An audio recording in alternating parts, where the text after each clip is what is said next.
வணக்கம். என் பிறந்த நாளுக்கு வாழ்த்து கூறிய அனைத்து நண்பர்களுக்கும் என் மனமார்ந்த நன்றிகள்.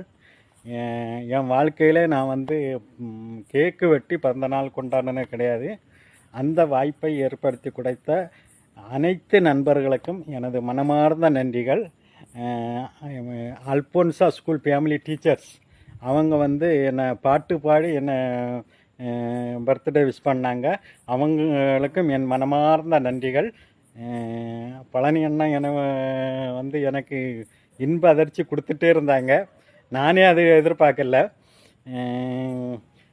சிறகடிச்ச நாயன் முத்து அண்ணன், மனோஜ் அண்ணன், சிட்டி அண்ணன் எல்லாரும் வாழ்த்து சொன்னாங்க. வாழ்த்து சொன்ன உங்கள் அனைவருக்கும் என் மனமார்ந்த நன்றிகள். பழனி அண்ணா, நான் இதை எதிர்பார்க்கல. நீங்கள் எனக்கு ரொம்ப இன்ப அதிர்ச்சி கொடுத்துட்டு இருந்தீங்க. இதுக்கு நான் என்ன கைமாறு செய்ய போகிறேன்னு தெரில. உமாக்கா, நீங்கள் கேப்டன் கோவிலுக்கு கேக் வெட்டி என் பிறந்த நாளை கொண்டாடி இருக்கீங்க. நான் ஃபேமிலியோடு அங்கே கொண்டாடணும்னு நினச்சது அது முடியாமல் போச்சு. அந்த இதை நீங்கள் நிறைவேற்றிட்டீங்க. இதுக்கு எனக்கு கிடைச்ச அனைத்து நண்பர்களுக்கும் நான் என்ன கைமாறு செய்ய போகிறேன்னு தெரில. நன்றி, வணக்கம்.